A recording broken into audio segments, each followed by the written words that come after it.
बड़ा काला इतिहास था जब देश में इमरजेंसी लगाई गई, मीडिया का गला घोंट दिया गया, जुडिशरी को गुलाम बना लिया और बड़े बड़े नेताओं को जेल में भेज दिया और एक राष्ट्रवादी संगठन राष्ट्रीय स्वयंसेवक संघ के हजारों कार्यकर्ताओं को तंग किया, परेशान किया। उसका मैं भी शिकार हुआ क्योंकि मैं उस समय मेडिकल कॉलेज बीकानेर में पढ़ता था और मुझे इमरजेंसी में ये जिम्मेदारी दी थी कि जितनी एंटी इमरजेंसी सामग्री है वो अहमदाबाद से लाके आपको राजस्थान में बांटनी है। मैं लाता था। देश भर की सामग्री मोदी जी छपवाते थे और हम वितरण करते थे राजस्थान में। हम 10-11 महीने तक सफलतापूर्वक अभियान चलाते रहे, लेकिन अंत में पुलिस ने हमको पकड़ लिया।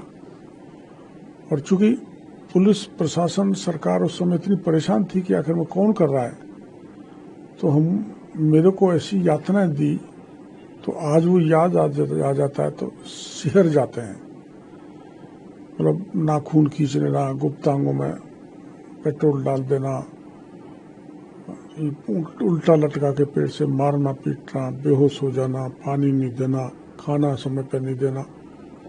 उसका परिणाम ये हुआ कि मेरी किडनी खराब हो गई थी, तो मेरे को वर्षों तक उसका इलाज कराना पड़ा। लेकिन मैंने, चाहे मेरे प्राण निकल जाए, लेकिन मैं ये नहीं बताऊंगा सामग्री कहाँ से आ रही है, कौन बनवा रहा है, कौन वितरण करा रहा है। तो वो दिन हमने देखे। मेरे जैसे ऐसे हजारों परिवार जो उजड़ गए, भविष्य खराब हो गए। तो ठीक है, मेरे को उस समय अदालत की मेहरबानी हुई तो जज ने आदेश दे दिया कि आप इनको पढ़ने जाने देंगे, उस समय कोई हथकड़ी नहीं लगाएंगे। तो मेरी MBBS हो गई, वरना मेरा भी करियर चौपट हो जाता। अब उसका जो श्रद्धांजलि देने का दिन कल है, किस तरह से आप श्रद्धांजलि देंगे? देखो, ऐसा है कि ये देश में ऐसा कलंक लगा है कि इंदिरा गांधी के अत्याचारों को कोई नहीं भूल सकता। ऐसी इंदिरा गांधी की पार्टी के लोग हमारे पार्टी को, हमारी सरकार को, मोदी जी को लोकतंत्र का हत्यारा कहते हैं। लोकतंत्र खत्म हो जाएगा, संविधान खत्म कर देंगे। जिन्होंने ऐसा कोई कार्रवाई नहीं रही जो उन्होंने देश के लोगों के खिलाफ नहीं की, पॉलिटिकल पार्टी के खिलाफ नहीं की, मीडिया के खिलाफ नहीं की। अब उसे याद करके लोगों को बताना जरूरी है, देश की जनता को, कि लोकतंत्र मजबूत रहे, लोकतंत्र सफल रहे, ऐसी नौबत नहीं आए, और आए तो उसके लिए हम सब लड़ें। और इस दृष्टि से कल ये दिवस मनाया जा रहा है, 3 दिन से पूरे देश में मनाया जा रहा है। जी को मेरी आज वर्चुअल मीटिंग थी, 6 घंटे चली, तो उन्होंने बड़ी, मैंने जो कार्रवाई कर रहा हूँ उसकी प्रशंसा की। तो हमने जो 10 दिन में ये कार्रवाई की, करीबन 1 दर्जन जिलों में तो मैं गया, जहाँ नकली खाद, घटिया बीज, नकली पेस्टिसाइड बड़े पैमाने पर, चाहे वो DAP है, चाहे वो SSP है, चाहे MOP है, और सीड्स हैं, उनको कलर करके चमका धमका के किसानों को लूटने का काम कुछ मुट्ठी भर लोगों द्वारा किया जा रहा था। सारा व्यापारी ऐसा नहीं है। कई बार कहते हैं ना, एक मछली सारे तालाब को गंदा कर देती है, तो ऐसे लोगों ने व्यापारियों का नाम बदनाम करने की कोशिश की, तो हमने उनके खिलाफ कार्रवाई की है। मेरे द्वारा, खुद के द्वारा, जो टीम मेरे साथ थी, 251 सैंपल लिए गए। 56 सैंपल हमने अजमेर की 16 फैक्ट्रियों के लिए, जिसमें से 55 फेल मिले हैं। उनके खिलाफ हमने 20 मुकदमे दर्ज कर दिए हैं, उनको सील कर दिया है और कई का लाइसेंस निरस्त कर दिया है।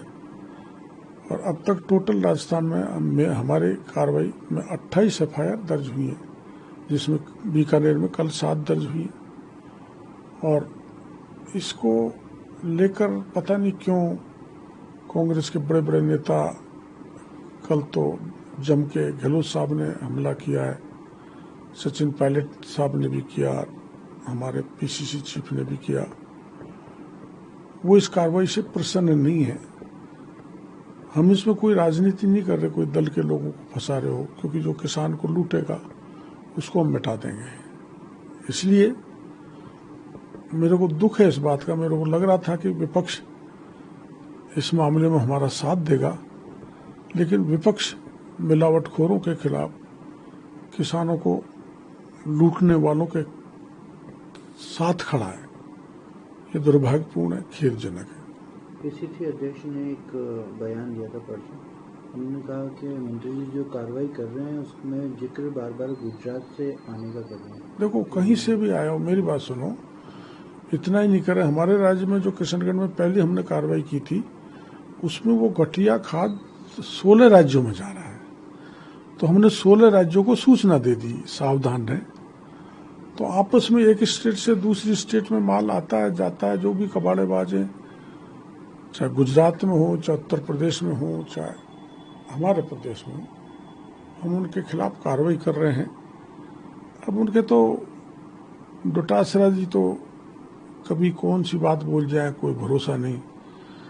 तो उनके बोलने की मैं परवाह नहीं करता, किसी की भी। मैं मेरे अभियान में लगा हूँ और कोशिश करेंगे कि किसानों के चेहरे पे खुशहाली बनी रहे, वो आर्थिक दृष्टि से नहीं टूटे, उसका खेत नहीं उजड़े, और वो ऐसे जो व्यापारी हैं उनके चंगुल से निकले, उसकी फसल पैदावार बढ़े।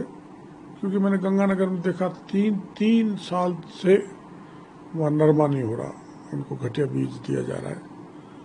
तो इसमें हम हर तरह से किसानों के साथ हैं, चाहे कोई कितनी बड़ी से बड़ी ताकत। उन व्यापारियों ने आंदोलन भी किया था, लेकिन हम झुके नहीं।